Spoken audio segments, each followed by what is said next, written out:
when we talk about people with avoidant tendencies, the first thing we need to clear up is this: they're not cold, heartless, or incapable of love. That's the mistake most people make when dealing with them.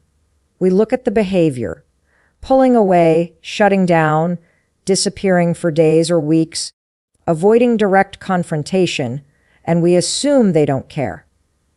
But the truth is much more layered. An avoidant isn't running from you. They're running from what closeness represents to them.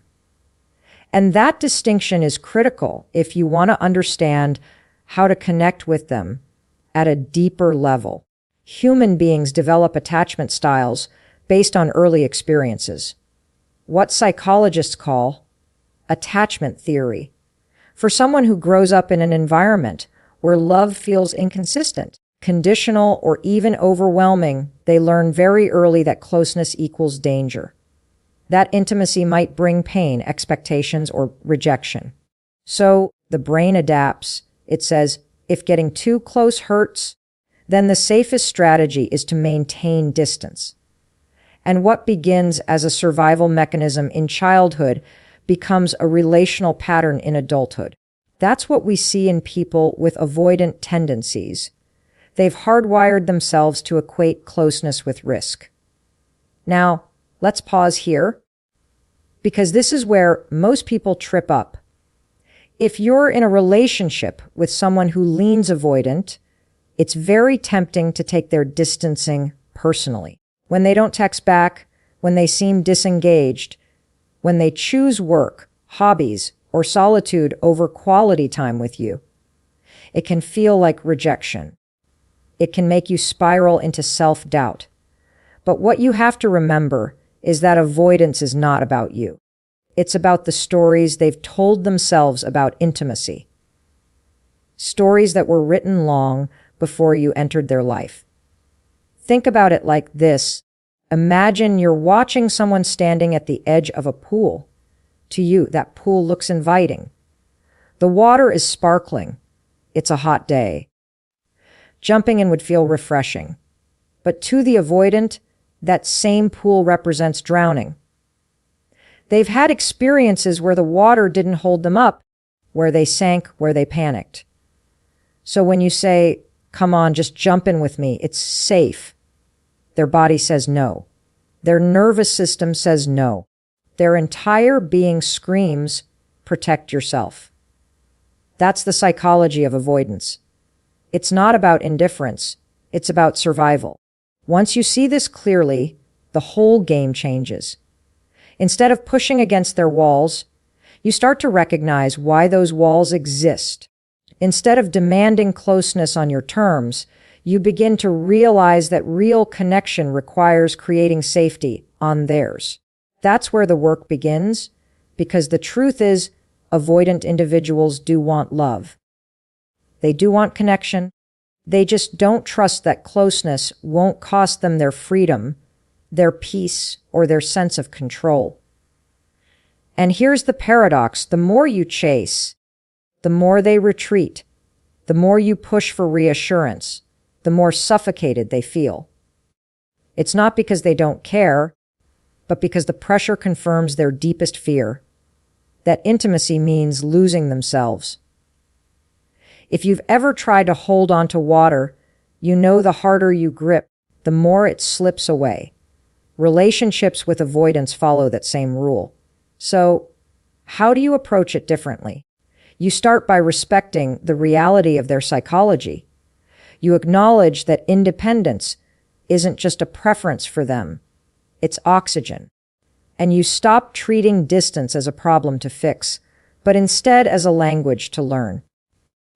Because when you understand their mindset, you begin to communicate in a way that doesn't trigger defense, but instead builds curiosity. Philosophically speaking, the avoidant mindset is an echo of something deeply human. We all wrestle with the tension between autonomy and connection. We want to belong, but we don't want to disappear in the belonging. We want love, but we fear the vulnerability it requires. The avoidant simply leans harder on the side of autonomy, And if you can hold space for that tension, if you can meet them without demanding they abandon themselves, you start to earn their trust. And that's where the fantasy piece comes in, which we'll talk about more later. Because once an avoidant feels that you see them, that you honor their need for space, they can begin to imagine closeness in a way that doesn't terrify them.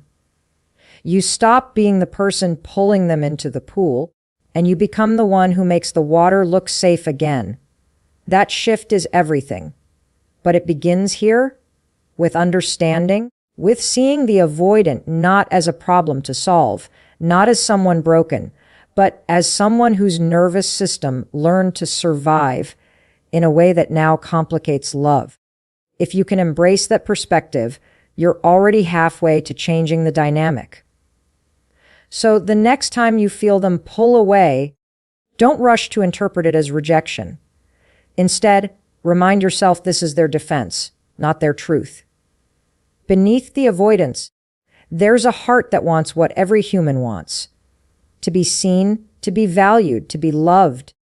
And your ability to understand that without judgment is the first step toward making them fantasize about staying, instead of planning their escape. And here's the thought I want to leave you with: avoidance is not absence of love, it's fear of loss. If you can become the one who rewrites that fear into safety, you stop being someone they run from and start becoming someone they can't imagine living without. If you really want to understand why avoidant people stay or go, you have to understand the power of fantasy. Because fantasy isn't just a playful distraction, it's one of the deepest forces driving human behavior. Every single person in this room lives in two worlds: the physical world of what is and the imagined world of what could be. And often, the imagined world is far more powerful. We're not just creatures of logic, we're dreamers. We're storytellers. We survive reality by escaping into imagination. Now, when it comes to someone with avoidant tendencies, fantasy isn't optional, it's essential. Why? Because reality often feels suffocating to them. The day-to-day obligations of intimacy, the pressure of being on in a relationship, the constant negotiations of needs, that's heavy. So, where do they retreat? Into their head, into the private, secret world where they don't have to answer to anyone. That's where they feel most alive, most free, and ironically, most safe. Here's the mistake people make. They try to compete with fantasy by being more available, more present, more giving. They think, if I just show up more, if I just prove I love them enough, they won't need to drift. But that never works, because you can't outmatch someone's imagination with sheer effort. Reality, no matter how good, can't compete with fantasy head-on. What you can do, though, is enter it. You can shape it. You can become part of the very world they escape to.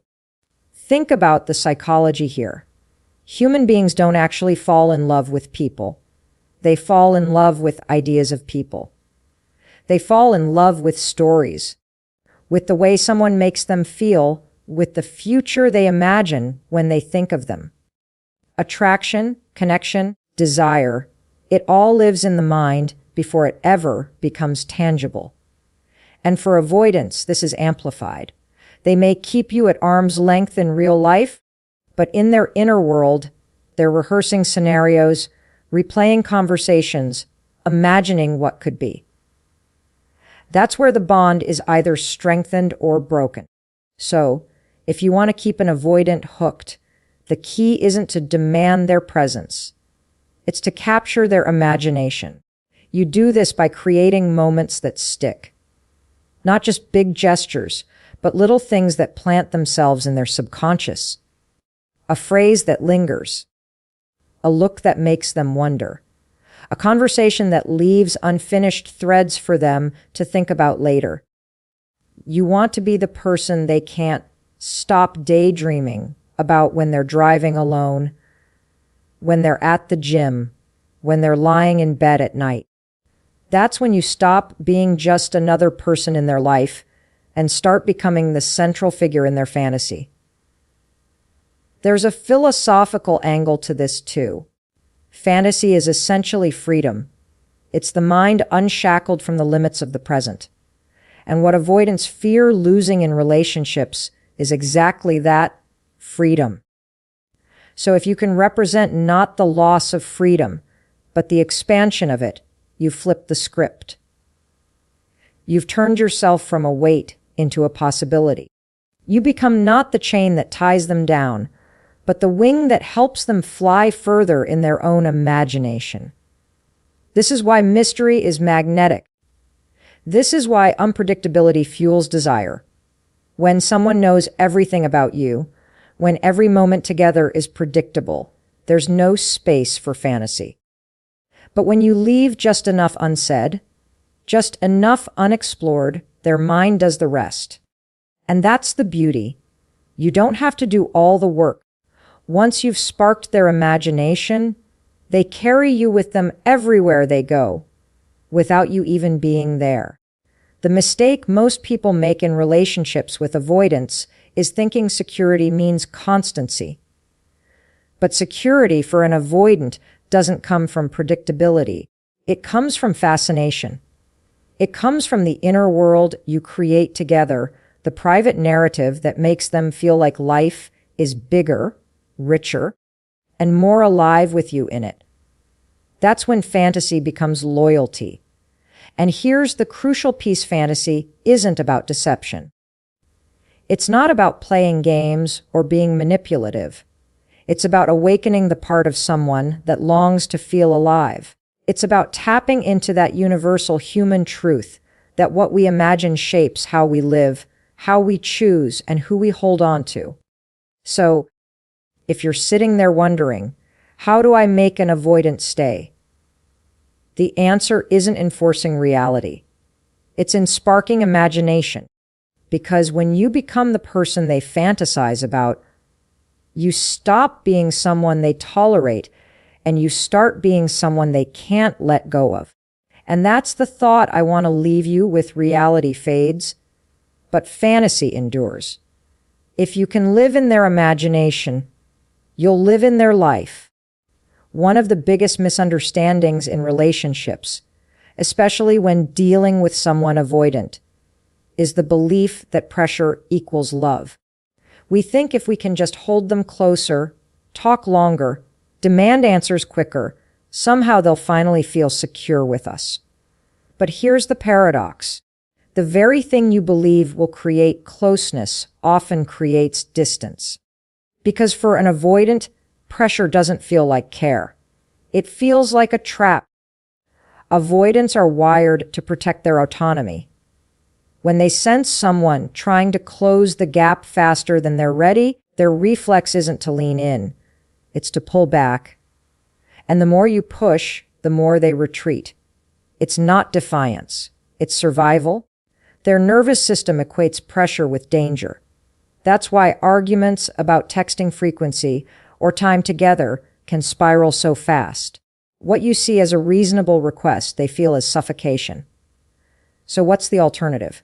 Curiosity. Curiosity is magnetic. Curiosity doesn't demand, it invites. When you stop trying to force someone into closeness and instead create space where they want to step toward you, the energy shifts completely. Think about it. Curiosity is the foundation of desire. Nobody fantasizes about what's completely predictable. Nobody daydreams about what they've fully solved. We're drawn to what intrigues us, what sparks questions, what leaves just enough mystery unresolved. With avoidance, this is critical. If you want them to stay engaged, you have to replace pressure with intrigue. That doesn't mean playing games or being manipulative.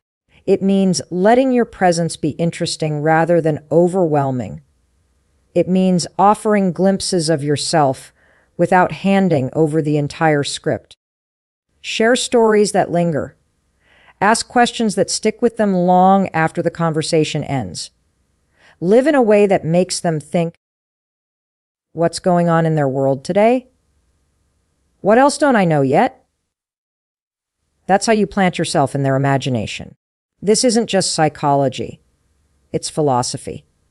Think about the role of curiosity in every great relationship. It's what keeps long marriages alive. It's what makes friendships endure.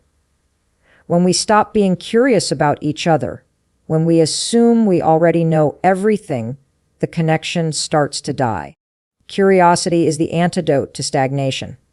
And for avoidance, it's the bridge between their need for space and their longing for connection. Now, here's where it gets really interesting. When you stop pressuring and start creating curiosity, something unexpected happens. The avoidant begins to lean in on their own. Because now, you're not the person chasing them. You're the person pulling them without force. You're giving them the one thing they secretly crave, but rarely admit, the thrill of pursuit. They get to chase you in their imagination.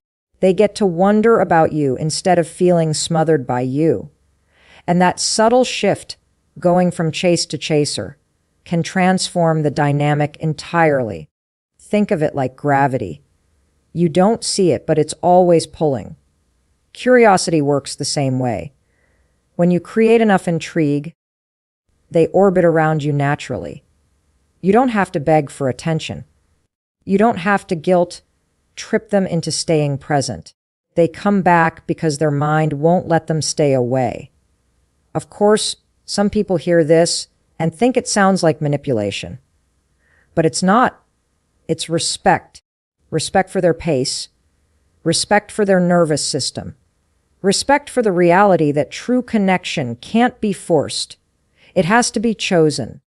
What you're really doing is building an environment where they can choose you freely without the resistance that pressure creates. So here's the challenge I want to give you the next time you feel the urge to push pause.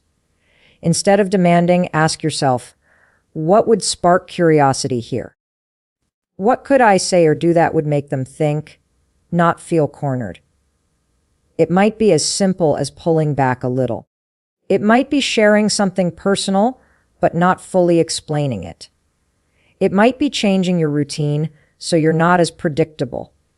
These are small shifts, but they create massive psychological impact.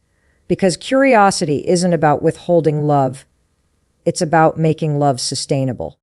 It's about keeping the relationship alive in their imagination, not just in the physical space you share. And when you can do that, when you can make them wonder instead of defend, you transform the entire dynamic. You move from pressure, which breeds resistance, to curiosity, which breeds desire.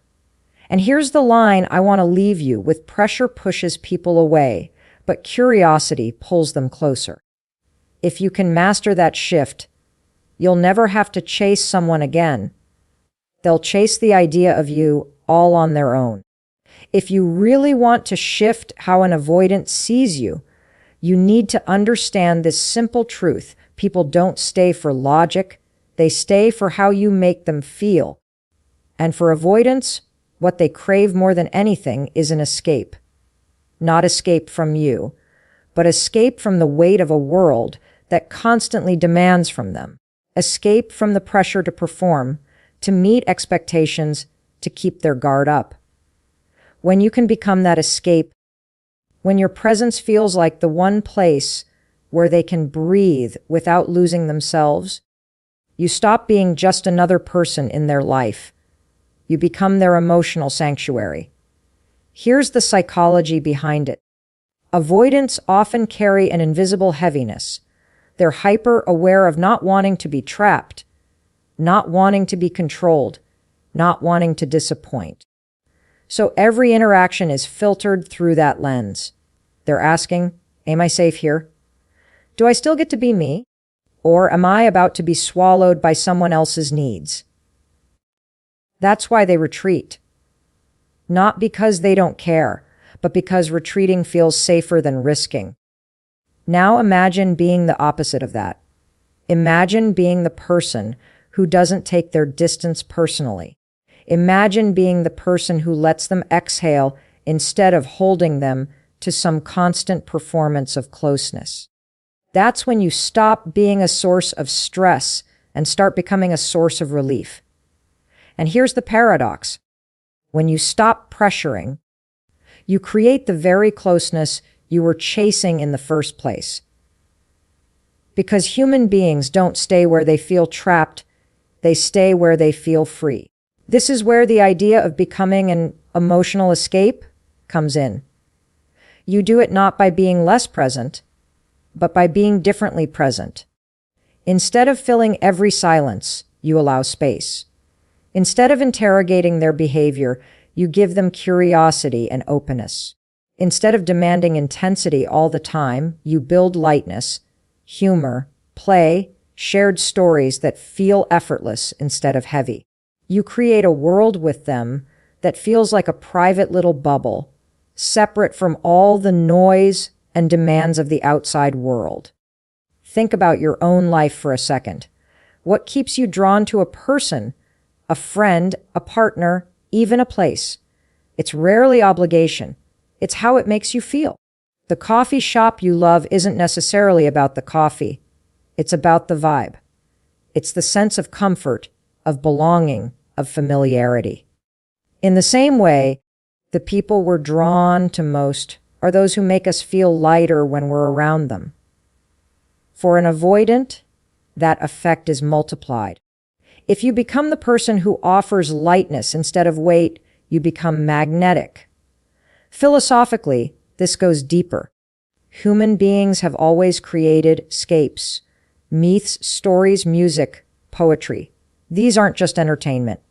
They're portals.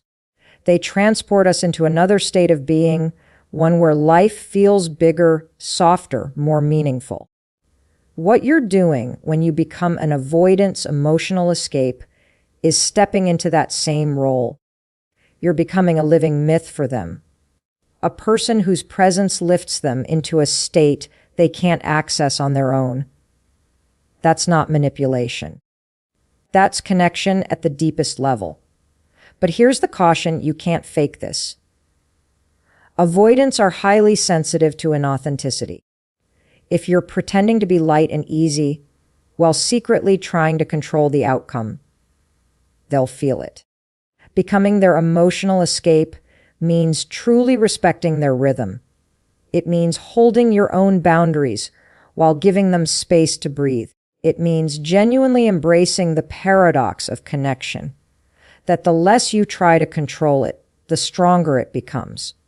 And when you embody this, something remarkable happens. They start to associate you with safety, not stress, with freedom, not entrapment, with joy, not judgment. And that association is powerful because it taps into the same part of the brain that forms habits. Just as you crave the comfort of a favorite song or a favorite place, they begin to crave you, not out of obligation, but out of desire. You become the emotional space they can't imagine giving up. This is why you never have to beg someone to stay. When you've become their escape, you don't have to argue your worth because their body already knows it. They feel it every time they're around you. And here's the part I want you to really love: isn't about chaining someone to you. It's about creating an experience with you that's so expansive, so nourishing, so freeing, that leaving doesn't even make sense. So the next time you're tempted to hold tighter, to press harder, to demand more, remember this: the greatest power you have is not in controlling someone's behavior, but in shaping how they feel when they're with you. Make them feel like the world gets lighter in your presence, and you won't have to convince them to stay. And here's the closing line I want you to carry with you. If you can become the place they run to instead of the place they run from, you'll never need to chase them again. There's a turning point in every relationship with an avoidant person where you realize that their detachment isn't personal. It's patterned. And once you see that, the question becomes, how do you shift that pattern? How do you transform distance into desire?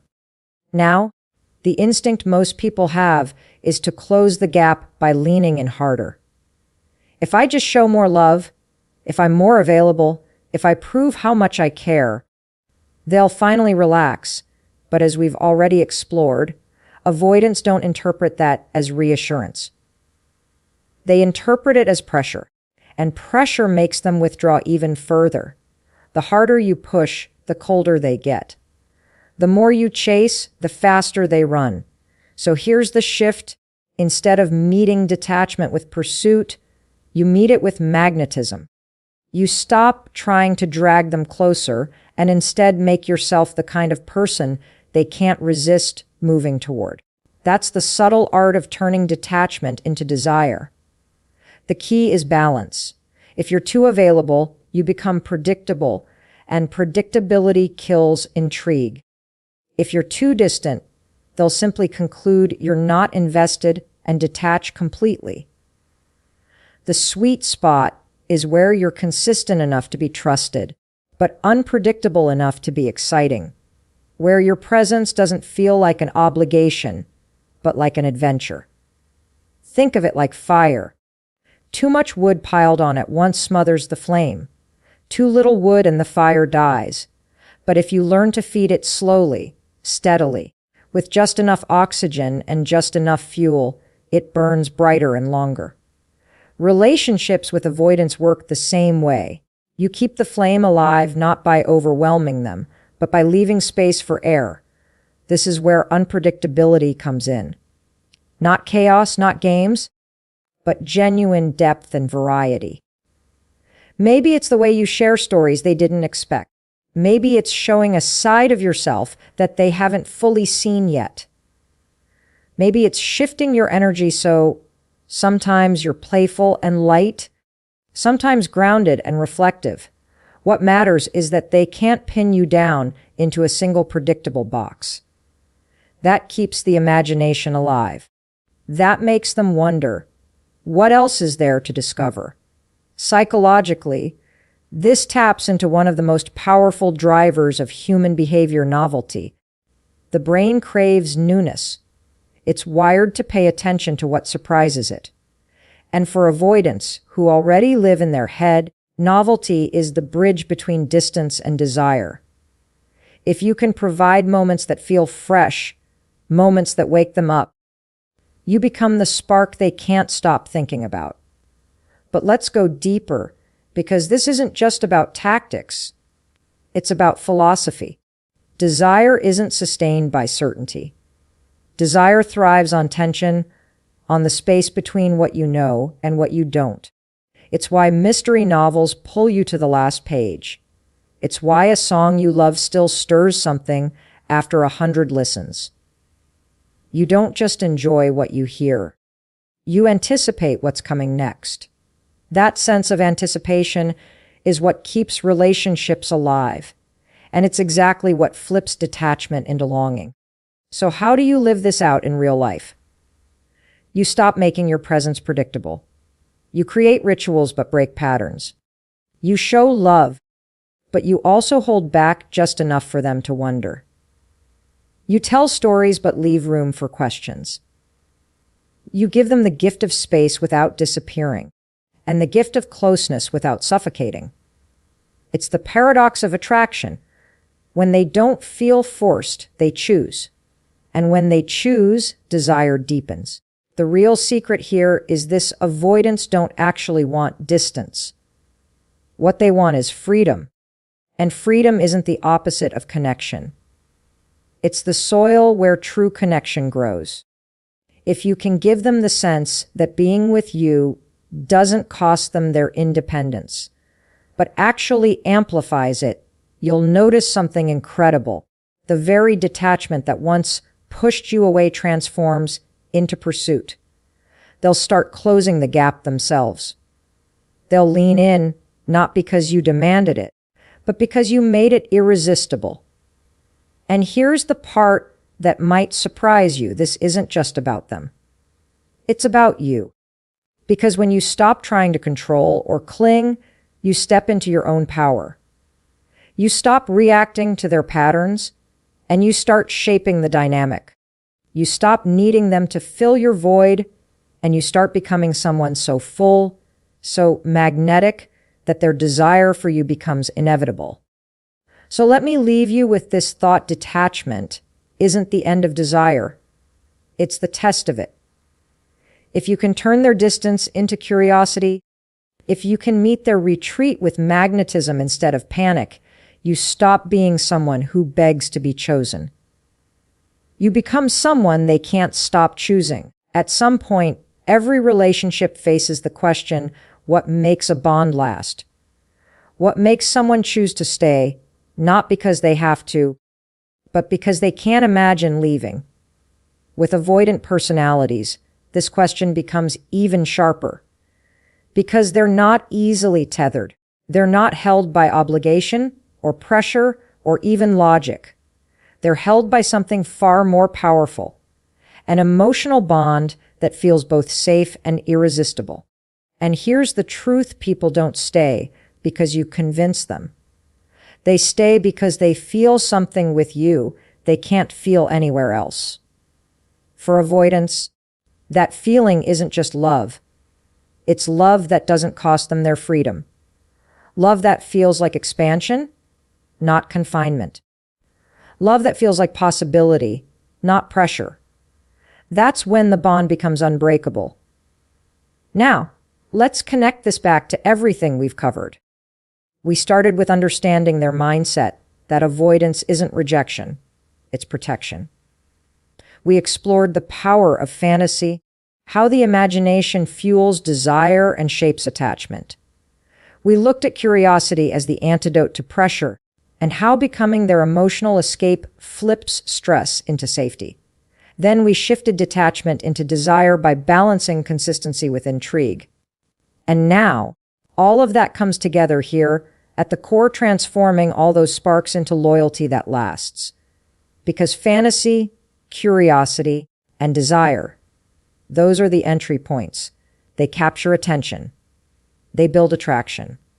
But if you want someone to stay, you have to go deeper. You have to become not just the spark, but the anchor. And the way you do that isn't by chaining them. It's by becoming the person whose presence they can't stop returning to because it feels like home without losing the thrill of adventure. This is the paradox of lasting love. It has to feel both grounding and elevating. Too much grounding and it feels heavy. Too much elevation and it feels unstable. But when you strike that balance, when you can be the safe place and the spark, you've created something extraordinary. You've built a bond that doesn't just survive, it compels. Philosophically, this goes back to one of the oldest truths about human nature. We are meaning-making creatures. We don't just want comfort, we want significance. We don't just want connection. We want a connection that makes life feel bigger, richer, more alive. That's what keeps people bonded.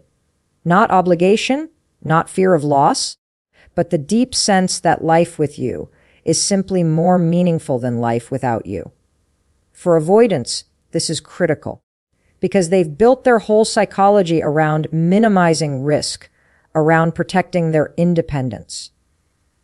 So if being with you feels like a loss, they'll eventually find a way out. But if being with you feels like an amplification of who they are, then leaving doesn't make sense.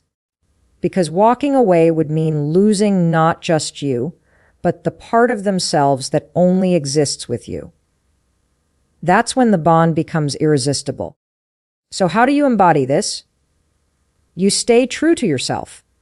You don't collapse into their distance, and you don't drown them in closeness. You live your life fully, with passion and curiosity, and you invite them into that world, not by force, but by magnetism. You honor their independence while offering connection. You give them safety without suffocation, intimacy without intrusion. You let them see that with you.